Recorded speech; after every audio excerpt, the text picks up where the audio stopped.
Elson Bunker, que no éramos comunistas en el 1983, cuando el 12 de octubre estableció allá en Texas que no, la Revolución Dominicana no fue entre comunistas y capitalistas, sino entre liberales y conservadores. Nosotros no fuimos comunistas, nos satanizaron como comunistas. La satanización ahora entra en otro punto que les voy a explicar cuando hablemos. Vamos a ver ese video, señor director, porque estamos acá, tenemos que ocupar bien el tiempo. Donde usted estuvo esta semana pasada y fue recibido en el Palacio Presidencial, señor director.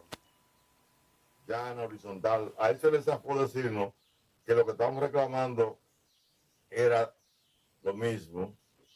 Le estaban pasando factura al gobierno, al Estado, y que un patriota no lo puede hacer. Ah, pero los políticos que han ido después de nosotros en 1965 a la fecha, que han salido multimillonarios, los reformistas, los PRDistas, los PLDistas, los PRMistas, todos ellos tienen derecho a una vida de riqueza, a mala vida, y nosotros no tenemos derecho a que se nos dé lo que nos corresponde, por derecho adquirido, como hicieron en España.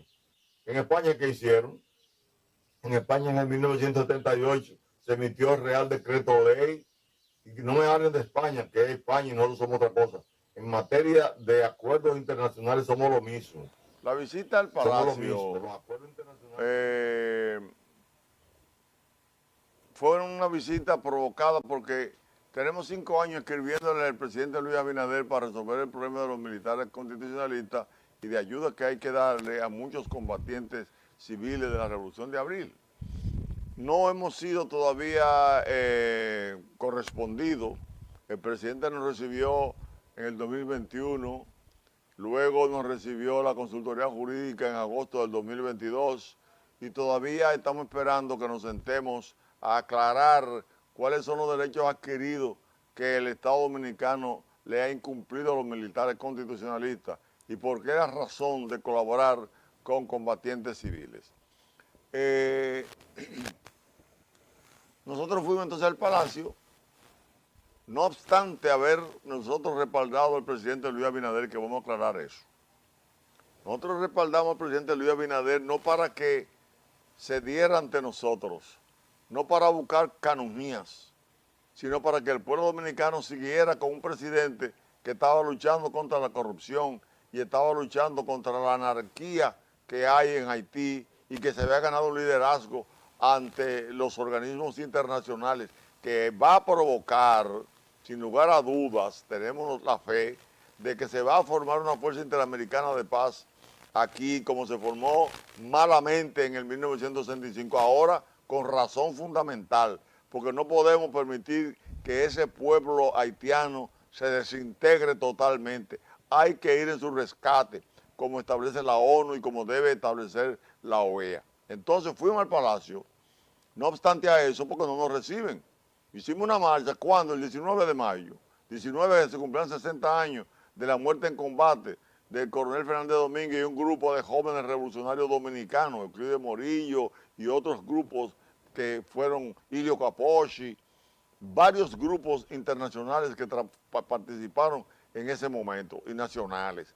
Entonces, fuimos al Palacio para recordarle al presidente que debe recibirnos con la consultoría jurídica, con sus abogados, para nosotros como abogados también, que hemos sido los constitucionalistas, conversar con ellos y llegar a acuerdos para que se cumpla el cumplimiento, valga la redundancia, de darnos lo que nos corresponde o entregarnos lo que nos corresponde, como ocurrió en España, 42 años después de la lucha contra Franco. Ese grupo de militares que se dejaron fuera, el rey Juan Carlos, el presidente Adolfo Suárez emitieron un Real Decreto Ley mediante el cual le devolvieron todos sus rangos que le correspondían, así como también sus saberes pasivos, sus deudas. Y esta ley número 139-13 lo establece. Cuando son reintegrados los militares, hay que reconocerles su tiempo y hay que reconocerles sus saberes pasivos. El Estado Dominicano tiene que cumplir con la ley. Ese ha sido nuestro predicamento y nuestra lucha. Y sería el mejor legado a las futuras generaciones de militares que tienen que estar respaldando al gobierno dominicano, al Estado, como establece en este caso el artículo 252 y en el 63 el 161. Entonces fuimos allá y nos encontramos con la sorpresa de que el amable y bien educado viceministro Alexis Jiménez, en uno de los conversatorios nos dice que nosotros no podemos reclamar eso porque no le podemos pasar factura a la patria. Óigame, eso es una satanización tan pecaminosa como cuando se nos acusó de que éramos comunistas para dejarnos fuera, para perseguirnos, para matarnos. Entonces hoy hay que dejar que los militares y combatientes que tienen méritos se mueran de hambre, enfermos, con cáncer, con diálisis, abandonados. ¿Por qué? Porque no se le debe decir al Estado que tiene que cumplir lo que manda la ley. Hacer cumplir lo que manda la ley es lo que le corresponde a un Estado social y democrático de derecho. Y es por lo que nosotros propugnamos, por un gobierno constitucional, una democracia constitucional, donde se haga lo que hay que hacer, que es que se cumpla con la ley y punto. Nosotros rechazamos esa posición y nosotros estamos esperando que él nos invite. Él quedó de invitarnos a un encuentro, a todos los grupos juntos, que nos junte allá, que hablemos en base a la ley, no en base a pasiones fabricadas. ¿Quién fabricó aquí la lucha que nosotros éramos comunistas? Los grupos oligárquicos trujillistas. ¿Quiénes fabricaron el que nosotros no podemos reclamar nuestros derechos?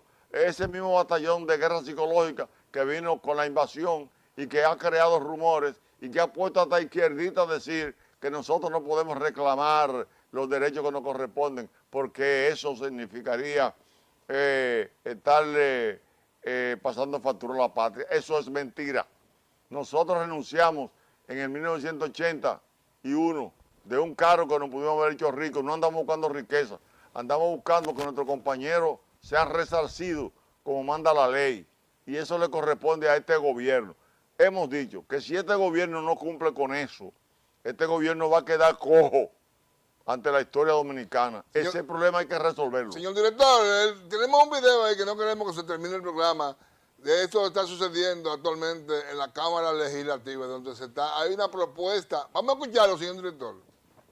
Hemos sometido una iniciativa muy especial. Es el proyecto de ley que designa con el nombre de Andrés Fortunato Victoria. Reconocer la vida y el legado de don Andrés Fortunato Victoria, un hombre íntegro y entregado a su comunidad. Una de las paradas de la futura extensión del metro de Villa Mella, Santo Domingo Norte. Estamos proponiendo que una de las paradas del metro que conduce a San Felipe de Villamella lleve su nombre. Es un acto de justicia y memoria para alguien que marcó con su ejemplo. Vaya aquí, señor director. Honor en vida, Andrés Fortunato. Bueno. Es una bonita iniciativa, no esperar que después que usted no pueda ser testigo de que hay personas que están valorizando su trayectoria de vida, no solamente en Villamella, en el país y en Latinoamérica. Nosotros nos sorprendimos con esa propuesta. Nunca nos dimos cuenta de que muchos sectores estaban trabajando para eso, sí, ni que tampoco ese diputado joven que conocemos desde sus antepasados había propuesto. Cuando vimos eso en el celular, mi esposa comenzó a llorar. Sí. ¿Por qué? Porque mi esposa y mis hijos dicen, caramba, papi, pero tú, Leonel te visitó aquí a la casa y luego en su gobierno dos camiones de guardia te hicieron un allanamiento. ¿Y qué pasa? Peña Gómez fue a mi casa varias veces y en el gobierno de Salvador me mandan a Chichibolón a un allanamiento, a matarme si yo me rebelaba. Sí. Entonces dice, papi, ¿cómo es que la gente es amiga tuya?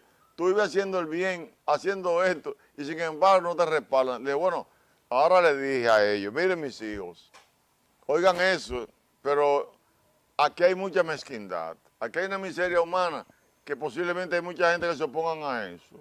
Porque nosotros cuando ellos piden ahí que sea en la parada, ahora están diciendo que sea frente al liceo, porque fui que lo fundé. Sí. Dámele un amplio llamo para que los acompañantes que andan con Andrés Fortunato, que también son sobrevivientes, como usted dice, que están enfermos. Muchos.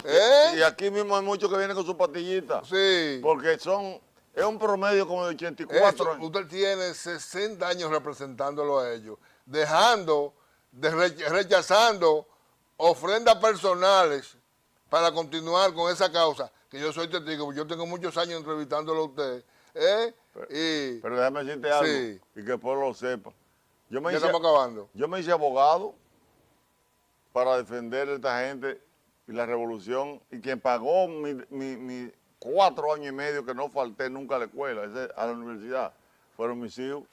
Sí. Y a mis hijos les duele lo que me hacen a mí, porque saben en mi casa que les hemos servido a la patria como quiera, pero de manera sincera y entregada. Felicidades a Andrés Fortunato, porque le van a poner un nombre suyo en una de las paradas de la estación del metro. Si no se lo ponen, gracias a lo que están haciendo. A lo que están haciendo la dirigencia. Se lo agradecemos. Llegamos al final del programa. Ustedes continúen con esta